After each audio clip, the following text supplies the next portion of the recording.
Okay, Professor Nutbutter's House of Treats. So, for this one I'm going to be sticking to the album Punch Bowl version, discussing differences with live versions where appropriate. So, Les plays this song on his 6-string fretted, or at least he used to. The band teases this song sometimes nowadays, but that's with the rainbow bass. But anyway, do you need a 6-string to play this song? Well, you definitely need the low B string. So if you have a 4-string bass, could you just tune the E down to a B to play this? Yes. You should be mostly okay to do that. This song doesn't use the E string very much. It does use the E string during the softer bit.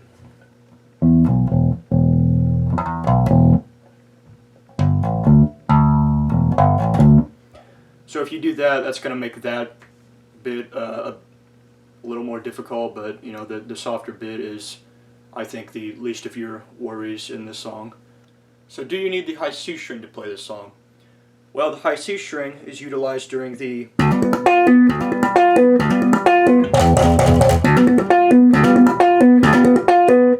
So I'll get more into that later, but for now, the highest note there used is C17. So if you don't have that, you could play that, or play that bit further up here with that note at G22. However, a few times in this song, that little bit is taken up a whole step. So like, and you can only play that, C19, if your 4-string has 24 frets. Okay, so now I'm going to play the intro up until the part.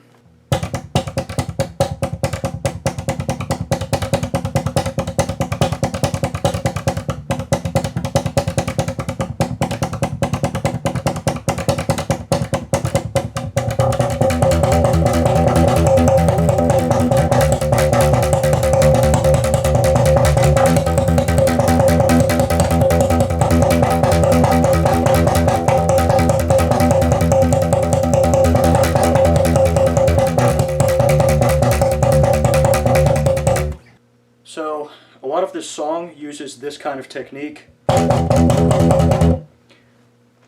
and so I'm going to dive into that before we're continuing with the song. So the bass that Les plays this song on, for a 6-string, it has a pretty narrow neck. It's a pretty narrow-necked 6-string bass, and honestly I wish you could find something like that on the market, but I've looked and man, like, 6-string basses just everywhere. They're just like as wide as surfboards, and this is an SR, Ibanez SR, and I've heard a few people say that they have the narrowest necks, but even this thing is pretty wide. Also taking into consideration that Les has fairly large hands, what he's doing in this song is taking his left thumb, wrapping around to touch the B string to mute it, and then with his fingers playing hammer-ons, higher up, like above his thumb here, on the B string. I don't know about you, but I can't do that. Either the neck of my bass is too wide or my hands are too small, but when I mute the B string with my thumb, the farthest I can reach up is like the A string.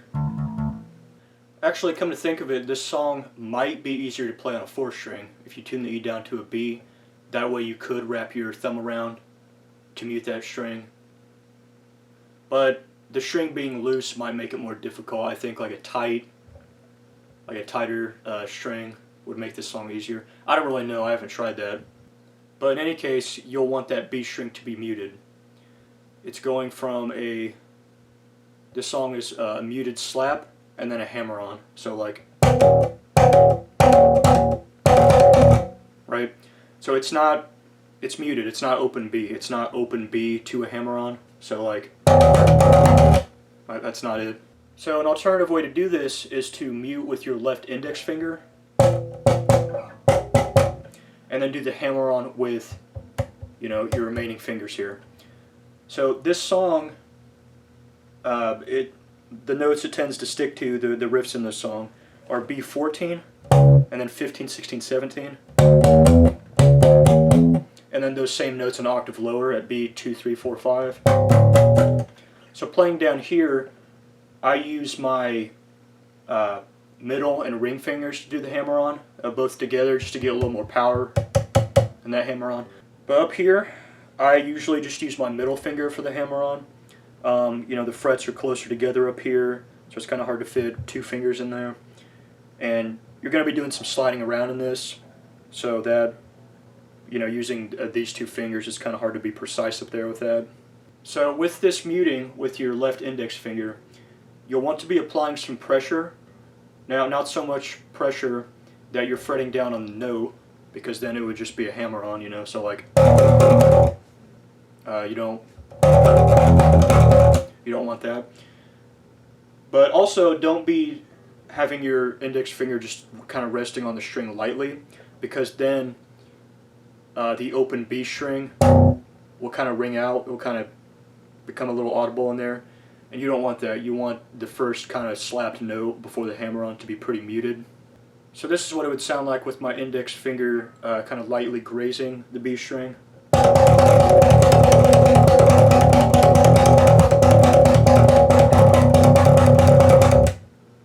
Right, so there's a little too much in there.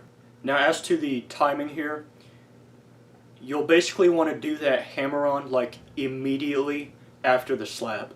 So like as your thumb is coming off the string, coming off from slapping it, as that's happening is when you should be bringing like your left hand down. So playing this song this way, you're going to be doing a fair bit of sliding your left hand up and down the neck to, you know, hit the different notes. Les doesn't really have to do that as much the way he plays it, because with muting with his thumb, he can kind of like play hammer-ons at one place and then kind of switch fingers to play it lower and then higher again, you know. Now a note on your action for your B string for playing the song. If it's too low, then like the notes kind of down here have some fret buzz and they sound worse. But if it's too high, then playing those hammer-ons like way up here becomes harder. So what I would do is like have your action to where there's fret buzz down here, and then raise it and raise it, and once like right when you've reached the point to where like, you know, you're satisfied with you know, the absence of fret buzz down here, I would like leave it there, if that makes sense. So I'm not going to beat around the bush here. This is one of the tougher Primus songs to play, in my opinion. Firstly, this song requires stamina. My right arm doesn't really get tired playing this, but my left hand definitely does. I'm really not used to playing like constant rapid fire hammer-ons with no breaks, even though I do play a bit of Tool. Secondly, I think this song is difficult because it requires tight timing. It requires tight synchronization between your left and right hands. Just going back and forth. So if you're a bit too early or too late with your hammer-on after the slap, I think it does kill the sound of the song a bit. In my opinion, this technique is most of the battle of the song. I think it's harder than the part. So if you want to practice this technique, I probably would not slow it down. It's just kind of, I don't know, it just kind of changes the feel of it. It's just different. I would play it at regular speed, but I would stick to just one note and like just any note on the fretboard, you know. It doesn't really matter. And once you have it down just there at that one note, then moving it around is just an easy, you know, just an easy next step. Alright, so we're going to start with this sort of thing.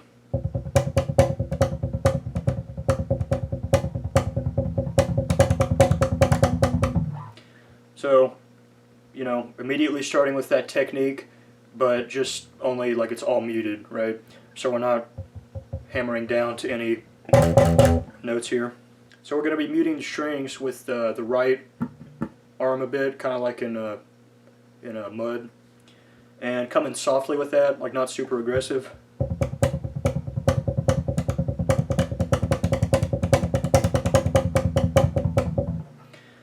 And to be fair, on the record, I don't really know where on the neck that starts, but in a couple live performances of this, it tends to start around the like 12, 13, 14 area before kind of taking it up to start doing hammer-ons at B17 here. And then we're going to take that down to B15. Now, yeah, I'm using my middle and ring fingers here, despite what I said earlier. I mean, during this first intro part, where you're just kind of at one fret for a while, not really moving around as much, you might want to use both fingers if you're just stuck there, just to get some extra power. In live versions, he doesn't go down to 15. In live versions, he goes down to 14, but again, we're sticking to the record. And then we're going to take that back up to B17 for hang on that for a little while, and then down to 15 again, just before this next part here. I'm actually going to get a little closer to the camera here, just letting you know, so I just, you don't get jump scared.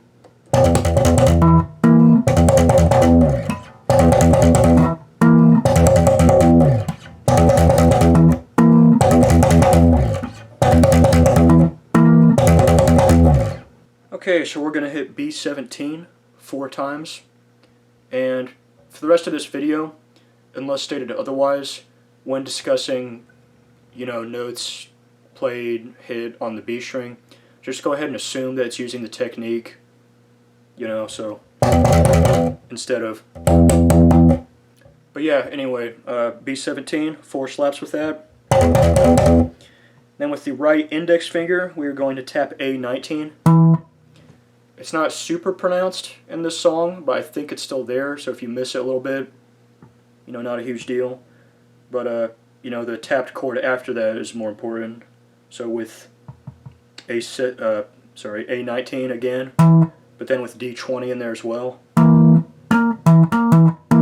So, and then 4 more slaps on B17 after that.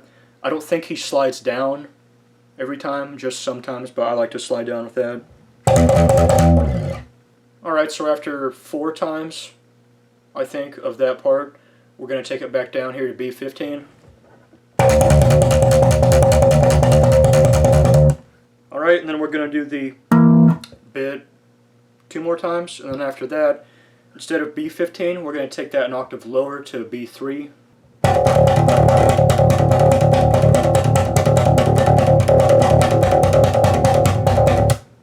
Alright, and then we're into what I'm going to call the high riff, just because of the riffs in the song. This one is the highest.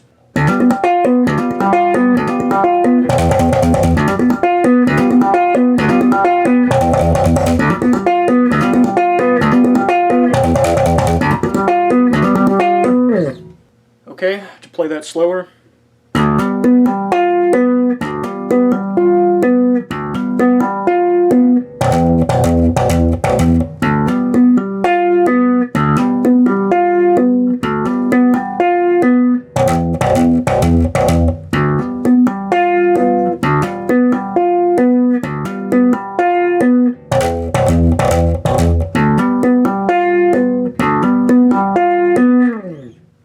Okay, so we're going to start that with an open D slap. Now, to be fair, judging from live videos, I think he might actually be popping the open D to start this off, but that's pretty hard to do. I just stick with slapping the open D. Then we're going to do a hammer-on 17. Okay, but in doing that, we're not just bringing down the middle finger, which, by the way, use your middle finger for this hammer-on. We're bringing down three fingers. We're bringing down a chord shape with that hammer-on. Okay, and this chord shape is the same shape as like Groundhog's Day. So like, that's going to be D and C, 17. and then G16. Okay, so, and then we're going to slap G16 and then the D17.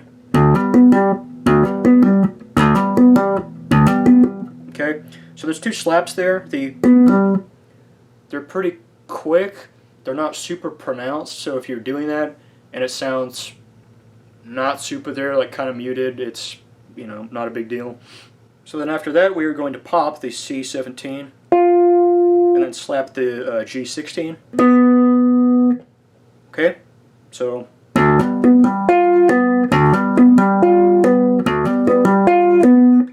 if you don't have a high C string, you know, you'd be playing this up here at let's see here, A, G22, and then D21.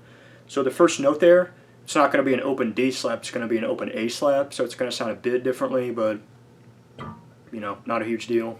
So for this higher riff, we're going to play that little bit 3 times, and then we're going to slap B17 4 times, and then, you know, start again. Okay, and then next we're into what I'm going to call the verse riff.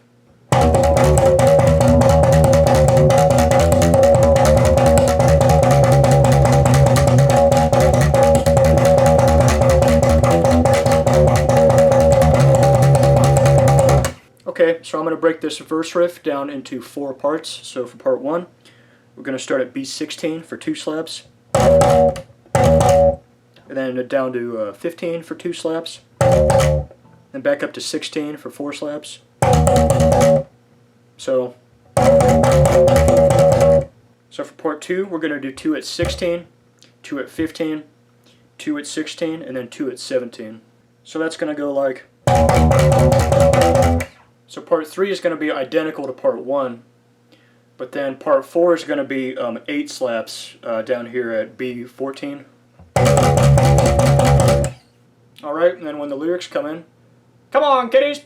We're going to take the verse riff, and then we're going to keep playing this, but an octave down here.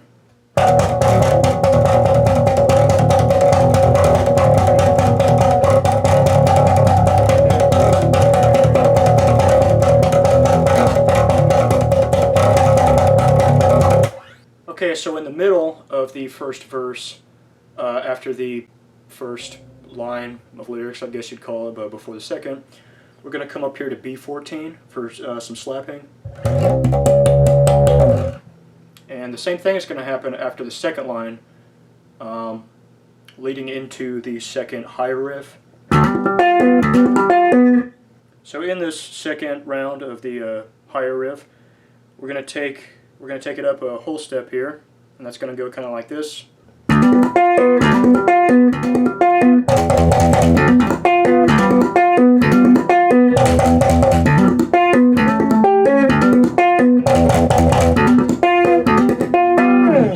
But this time, instead of ending on the G16 slap, as before, so like, instead of ending that way, we're going to end on a strummed chord, and the strummed chord is going to be, you know, all 3 of those notes. Alright, and then we have a drum fill, and then we're going to start some muted slapping, pretty much just like the beginning of this song.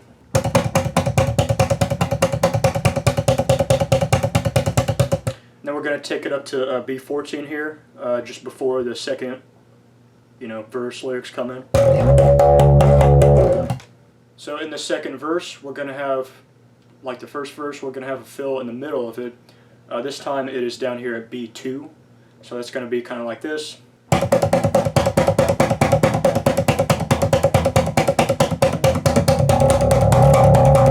And like verse 1, we are going to close off verse 2 by slapping up here at B14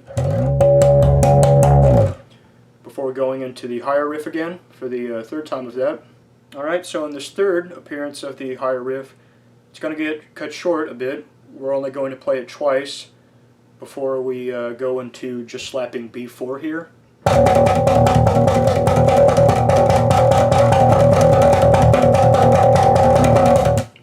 Okay, and just before the first chorus of the song, when I say chorus, I'm referring to It's Alright.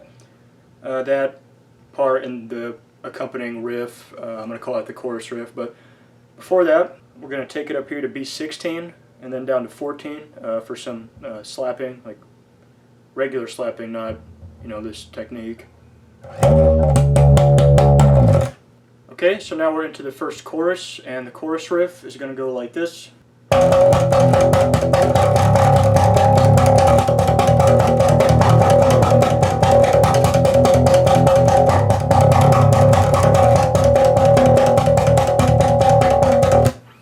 Alright, so we're going to hit B5 8 times, and then B2 8 times, and then B4 16 times. So, I mean, while it's the same speed, you know, the same pace, I guess, as the verse riff, I think this is much easier than the verse riff. So during this first chorus, that's going to play 2 times, and the first time, you know, during the "It's Alright," when we're up to B4 here, we're going to start doing this little fill, and this little fill involves an open D pop. I think, judging from the record, yeah, it's open D, but in live shows, I've seen it as open A. So, you know, whichever, I guess. So yeah, anyway, once we're here at B4, that's going to go kind of like this. So, slow down a bit. Okay, so still in the first chorus. And the second time this riff is played, we're going to start doing more open D pops, and that's going to be, it's going to have kind of a different feel than it did before, and that's going to go kind of like this.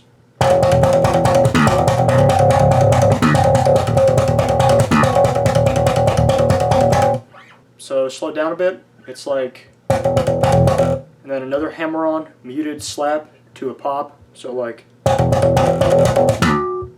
whoops. Okay, and then 2 more slaps after that. Okay, so like,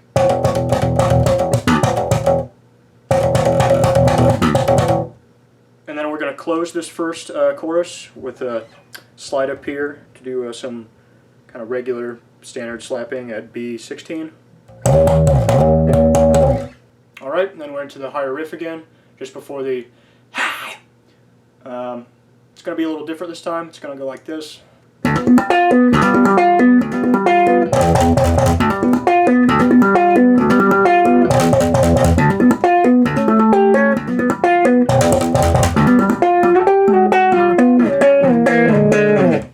So we're going to start with our usual, but then we're going to take it up to 19 to pop C19, slap D19, down a fret, and do the same thing again. So, doing good. Yeah, we're going to take our chord here, and then we're going to strum that down, and then do like a muted strum up, as we're kind of moving down to strum that chord, the same chord shape, but down here at like 13, 12. So like, and then down here to like 10 and 9, and then 8, 7. So like, okay, then we're just going to start slapping away at B4, kind of like earlier.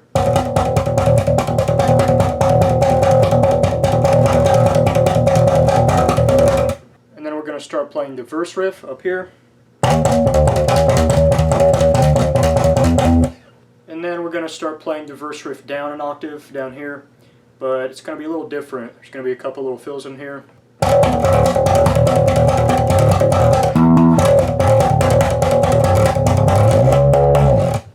Okay, so part 2 of this verse riff down here, so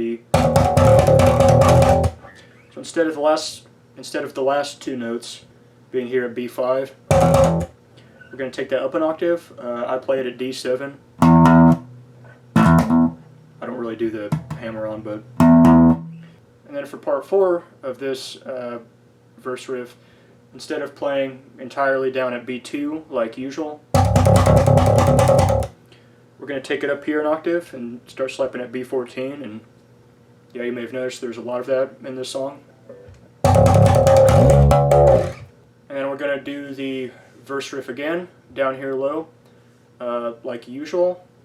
I think it's just how it usually is, before going into the softer bit of the song. And by softer bit, I mean the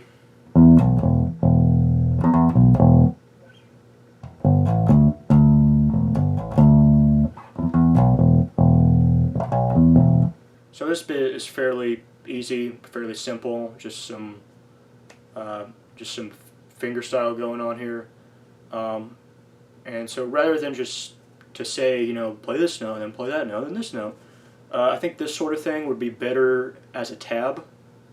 So I'm going to put that on the screen now and below. Okay, so after that softer bit, we have some more muted slapping. We're going to be around the 4, 5, 6 area on the neck. And instead of just slapping the B string, we're going to be kind of going up and down across the strings with that.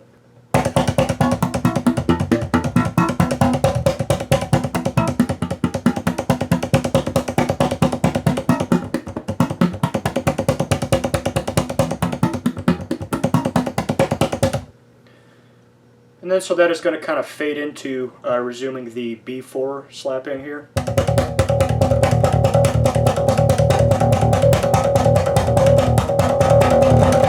And then next we're going to go back into the higher riff for a little bit before a pause. Alright, and then we're going to go into the final verse, and then the verse riff is going to, you know, pick up here. I'm going to play the verse riff here. I can't tell if it's down here or up here for this part. I honestly can't tell if it's the octave lower or the octave higher, but it is the verse riff. After that, we're going to go back into the chorus riff down low here.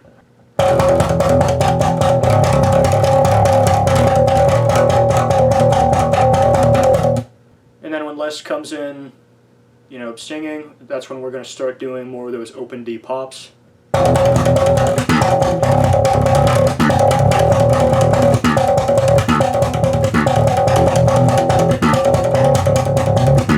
So around the point in this song where he says, fully, well, appreciated by the human body itself, around that time we're going to take it up, take the chorus riff, take that up an octave.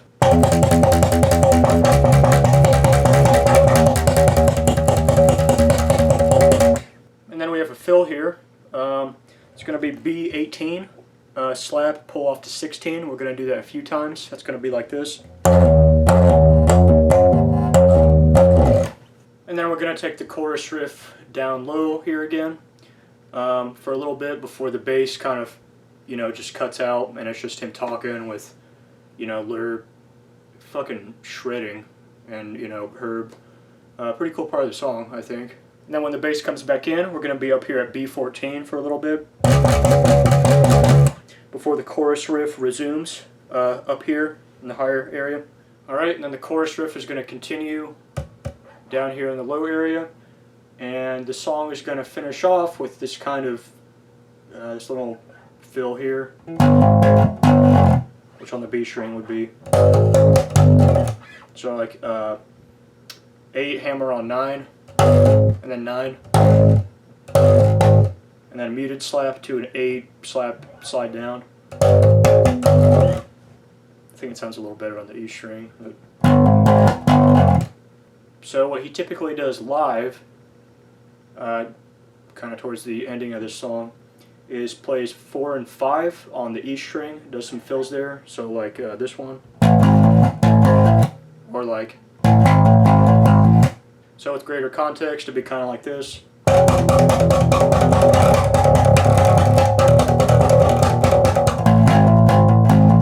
So yeah, that's about it. Professor Nutbutter.